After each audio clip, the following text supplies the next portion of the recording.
I've heard several fellow AP Art history teachers puzzle over why the College Board included no works of art from the Minoan or Mycenaean civilization, and 3 works from the Etruscan civilization, really 4 if we count the statue of Apollo and the Temple of Veii as separate works. Well, it was the Etruscans who taught the Romans to divine the future and the mysterious will of the gods by looking at the entrails or guts of disemboweled sacrificial animals. I don't plan to become an augur, and I'm not going to try to figure out the mysterious mind of the College Board. And anyway, I don't mind. Etruscan art is fascinating, and it deserves a day of our time. Someday when you travel to Rome, you should check out the Etruscan Museum. It's a favorite, and I have a lot of favorites in Rome. The mural you see here, by the way, is from the so-called Tomb of the Augurs, and it illustrates these rather gory rituals. Julius Caesar, along with many other Romans, was a big believer in entrail signs. So let's watch a brief video clip to get an introduction to the Etruscans. Etruria was centered in the northern Italian region that today we call Tuscany, after the Etruscans. The height of Etruscan culture was approximately 800 to 500 BCE, that is, the same as the Archaic period in Greece. Like the Greeks, the Etruscans lived in city-states that often fought with each other, which is a major reason why the Romans were able to throw off their Etruscan king in 509 BCE and decisively conquer the Etruscans in the centuries after that. But the Roman conquest poses some serious problems for understanding Etruscan culture. We have only a few fragments of Etruscan writing, and the language remains largely undeciphered by linguists. So we have to rely on the Greeks and the Romans to tell us about the Etruscans, and as you've just heard, a lot of what they had to say wasn't very flattering. But the Romans probably admired Etruscans more than they let on, because Roman religion, engineering, and architecture owe a lot to the Etruscans. The video mentioned that much of the Etruscan wealth came from metalworking. Here are some examples. None of them required works. Much of what we know about the Etruscans we've learned from their tombs. The Etruscans buried their dead, or at least their wealthy dead, in elaborate, partly sunken round tombs called tumuli. A large concentration of these tumuli outside of major cities was called a necropolis.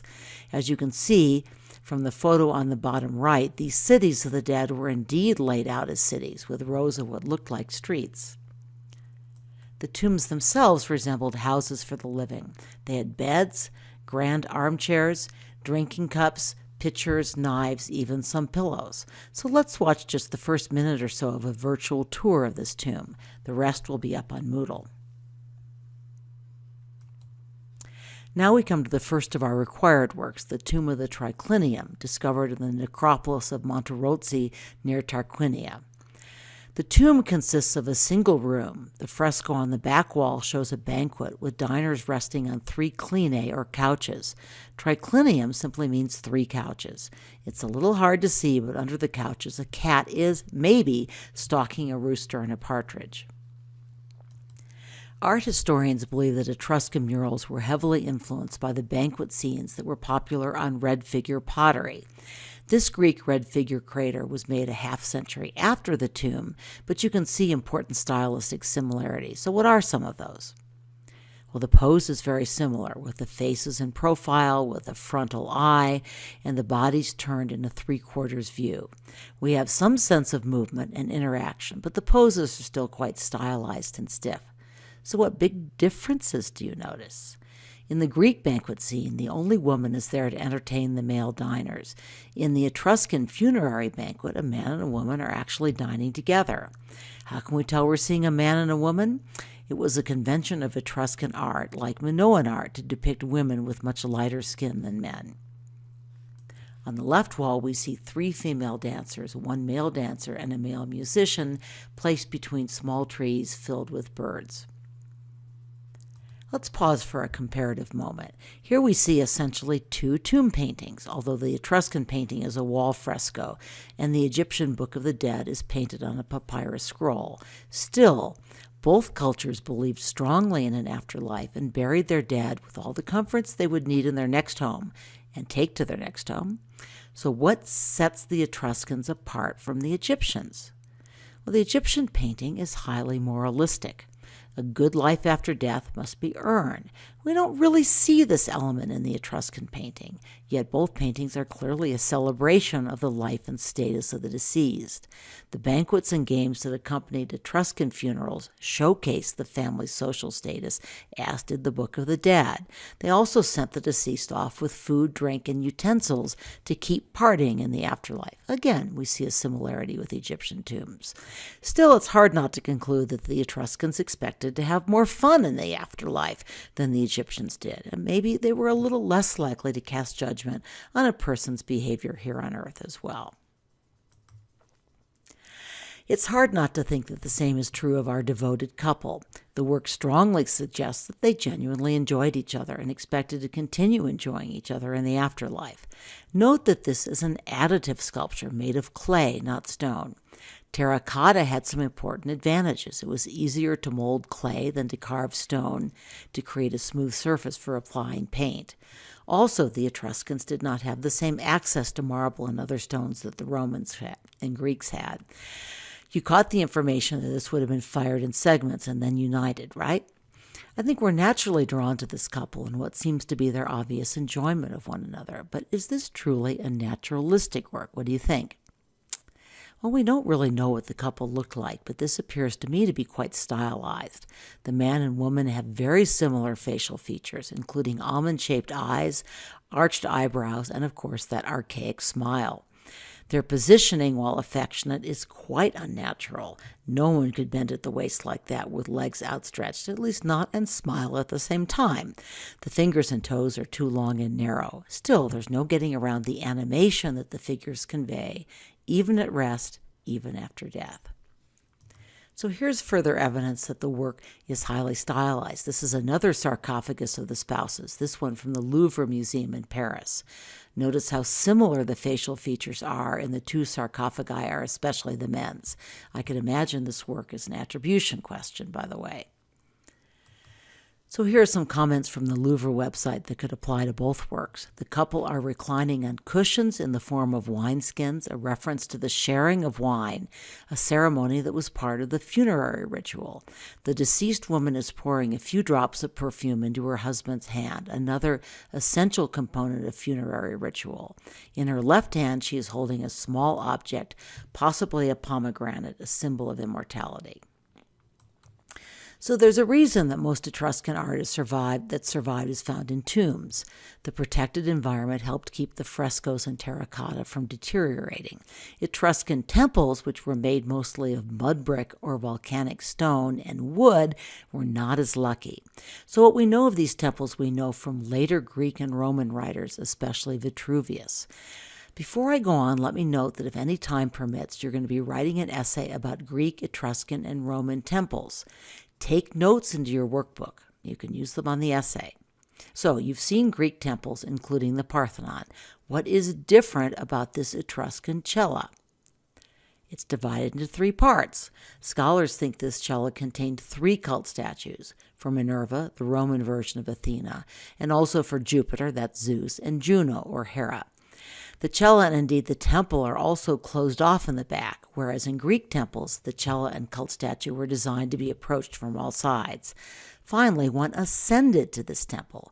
It's much higher off the ground than a Greek temple, with its relatively low stylobate, or temple floor. One reason for the higher entryway might be location. So where did the Greeks tend to build their temples? On top of high hills. The Etruscans and the Romans after them built their temples down in the fora, or urban centers. So to raise the temple above the city and toward the heavens, they had to put them onto a higher platform. So how do Tuscan columns differ from Greek Doric columns? They have bases, and they are unfluted. They were also made of wood rather than stone. And of course, the Greeks tended to put their sculptures into friezes, whereas the Etruscans placed their terracotta sculptures on their roofs. When it comes to function, however, the Greeks, the Etruscans, and later the Romans all tended to use their temples in the same way, to house cult statues of the gods. The temple building was only one part of the templum, the defined sacred space that included the building, altar, and other sacred grounds. In all three cultures, likewise, the altar used for sacrifice and ritual ceremonies was located outside the temple. I've mentioned that Etruscan ceremonies focused heavily on the ceremonial slaughtering of animals and subsequent interpretation of their innards. This was an important element in Roman temple worship as well. The Etruscans may have picked this habit up from their trade ties with the ancient Near East. We have historical records of the Babylonians performing such rituals. The Greeks did the same, but they were not as obsessed with livers as the Etruscans or the Romans. Only a few of the rooftop terracotta sculptures have survived. This one is probably the most famous, and it's another of your required works. Some art historians, and apparently the College Board, believe that Apollo of Veii was the sculptor. He is associated with the workshop that produced the terracotta sculpture, and we know that about him from the Roman writer Pliny, who tells us that in the late 6th century BCE, an Etruscan artist named Vulca was summoned from Veii to Rome to decorate the most important temple of Jupiter Optimus Maximus. So here we see the Apollo next to the archaic Anavisos Kouros. What's the main difference that you notice? Well, our Etruscan god is on the move. He uses negative space in a way that we won't see in Greek sculpture for a few more decades. He's also gazing more directly at Hercules, not just out into generalized space. The face still wears that goofy, archaic smile, but our Khan Academy historians think it is a more animated and engaging version. Okay, now we get a little ahead of ourselves. The College Board has used the image a lot in the past, but it's no longer on the list. Still, the Maison Carrée is the best preserved Roman temple that we have, and it's based on a temple that the Emperor Augustus built in Rome. Augustus, as we'll soon learn, was a huge fan of Greek art and deliberately set out to evoke the golden age of Pericles. So what Greek elements do you see? There's a clear pediment, and the columns are the Corinthian style that the Romans favored. But Roman temples also borrowed features from the Etruscans. The temple has a pseudo-peripetral,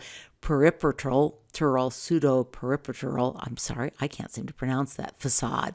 That means it has a Greek-style freestanding columns in front and engaged columns on the back and sides. Similarly, we see the deep front porch and much higher platform. Again, this was built in a forum, not on an acropolis.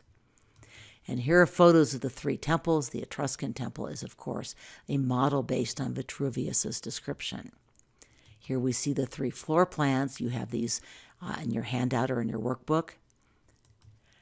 This was a question in the 2007 exam. Since Maison Carrée is not a required work, you would not get this precise question, although I still think you might be given this image and asked to identify the Etruscan and Greek elements.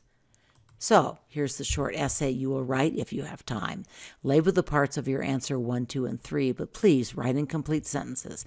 And remember, use your specialized art history vocabulary, okay?